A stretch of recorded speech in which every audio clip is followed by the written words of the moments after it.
If you clicked on this video, I'm guessing that you've been procrastinating. I used to be a serial procrastinator, but then I learned how to manage my procrastination urge and actually beat it to the punch.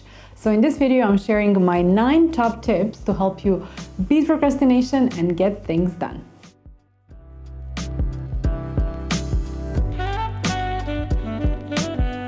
My name is Jelena and I'm a VP of product in a cool startup during the work week, and on weekends I share my passions for product management, personal productivity and remote work on this channel. If this is something that you enjoy, please subscribe. I used to be a serial procrastinator, okay? Like that was me. And during this period of my life, I was convinced that I was a lazy person essentially. And guess what I did when I actually believed that I'm a lazy person? That's right, I actually procrastinated even more. But then I learned how to manage my brain and plan for all my brain chatter and resistance to beat procrastination to the punch. If I did it, then anyone can do this. So here's my first tip to beat procrastination. Whenever I had a new project to tackle, I'd find myself procrastinating the most. But once I finally forced myself to start working on the project, I gained clarity on the steps that are needed to actually get it done. And I would then quickly finish it and I wouldn't procrastinate anymore, essentially. So then I finally understood that the reason for my procrastination is that my projects are just oftentimes way too big and unclear. And this made me totally freak out. So now, whenever I have a new project on my hands, I make it a point to do exploratory hour. During this hour, I dedicate time to figuring out what actually needs to be done, and then I break it down into smaller, more manageable steps. And then what I do is I schedule these smaller steps on my calendar, and then I'll show up for these tasks on my calendar without any issues. So consider how you can take any task or a bigger project that you're avoiding and break it down into smaller, more manageable tasks, so you can tackle them more easily. My next tip is to set clear deadlines. So have you ever been in a situation where you procrastinated on a task for days, and then hours, or even worse, an hour before the deadline, you just sit down and get it done? You got it all finished in one go, right? I believe we've all been in this situation. So setting deadlines is a great way to break the procrastination cycle. By committing to a deadline, you'll have a clear timeline for the task that you have to work on, and this will help you stay focused and eliminate all the unnecessary distractions. Additionally, giving yourself milestones with smaller deadlines can provide extra motivation towards achieving the actual end goal, and also setting deadlines provides added accountability, especially if you're working in a team or with a mentor. With clear goals in mind, you can break the procrastination cycle and actually stay productive. And this brings me to my next tip, which is to give yourself rewards for reaching milestones or for reaching your deadline successfully. Rewarding yourself for achieving milestones is a simple and effective way to beat procrastination. So giving yourself small rewards when you reach each milestone will help you actually stay motivated. This can especially be helpful when you're tackling larger tasks or bigger projects that may seem overwhelming at first, as I mentioned in the beginning of the video. So having something to look forward to can help you stay focused and make sure you don't get too overwhelmed to, in the end, procrastinate. There are so many creative ways in which you can reward yourself. So from small treats such as ice cream or chocolate or whatever it is, to things like deserve the day off. So just find the reward that works for you best. With rewards, you can get the motivation you need to beat procrastination and actually achieve your goals. And speaking of rewards, if you're enjoying this video, please consider rewarding me by liking this video and subscribing to my channel. Our environment is so much more powerful than we actually recognize it. For example, I work from home a lot, and I notice sometimes that I just can't get myself to do anything because of the same space and the routine that I go into, and it all just feels very uninspiring.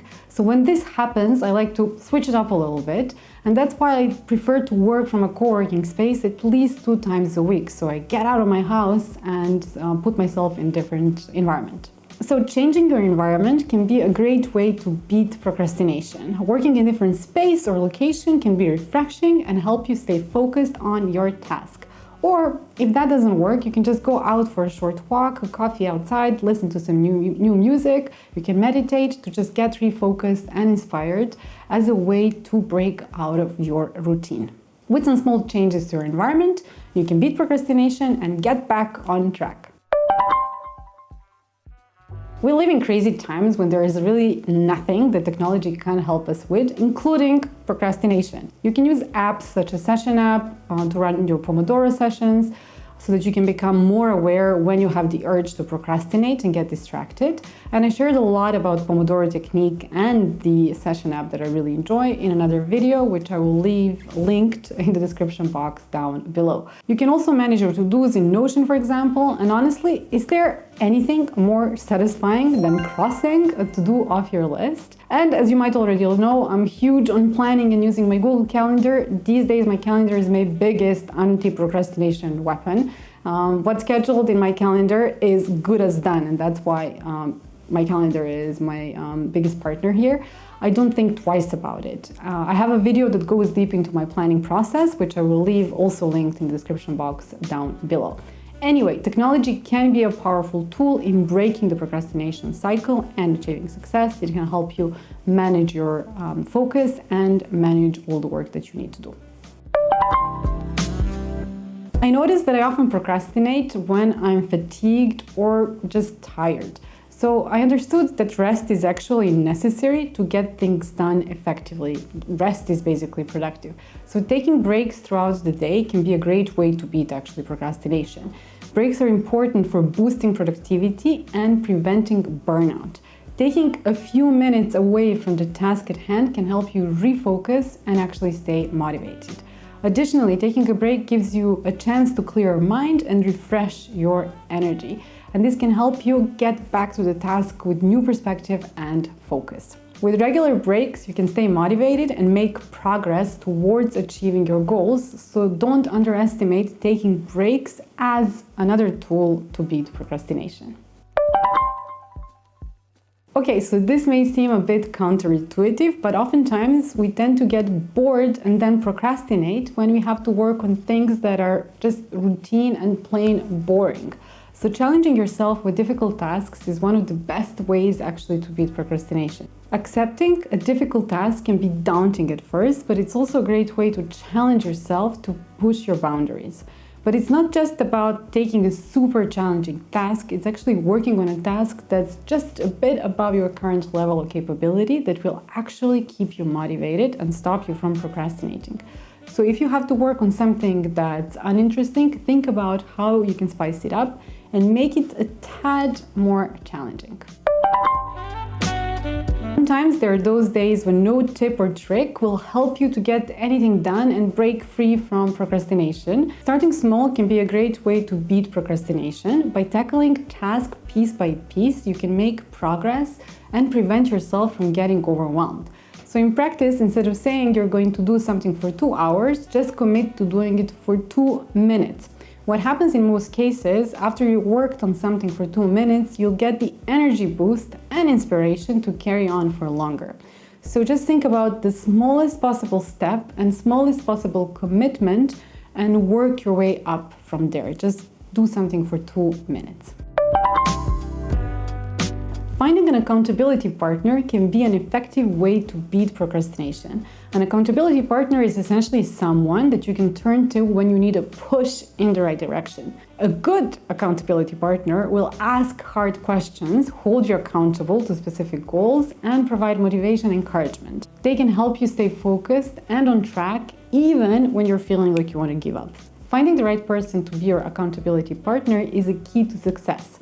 Look for someone who is reliable, has similar goals and values, and is actually willing to invest time and energy into helping you achieve your goals. And if you don't have anybody in your environment right now, you can also join an online accountability community to get the support and motivation you need. And I want to recommend my friend Ida's program called The Playground, which can help you get unstuck and connect with other people struggling with the same issues. And I will leave the link down to Ida's program and her Instagram in the description box below. But you can join such a community and find the right partner so that you can make meaningful progress towards beating procrastination and actually reaching your goals. So that was it. Those were 9 ways you can use to beat procrastination forever. I hope you find those helpful. And if you did, please like this video, subscribe to my channel if you're interested in content like this. And thank you for watching, and I'll see you in the next one. Bye.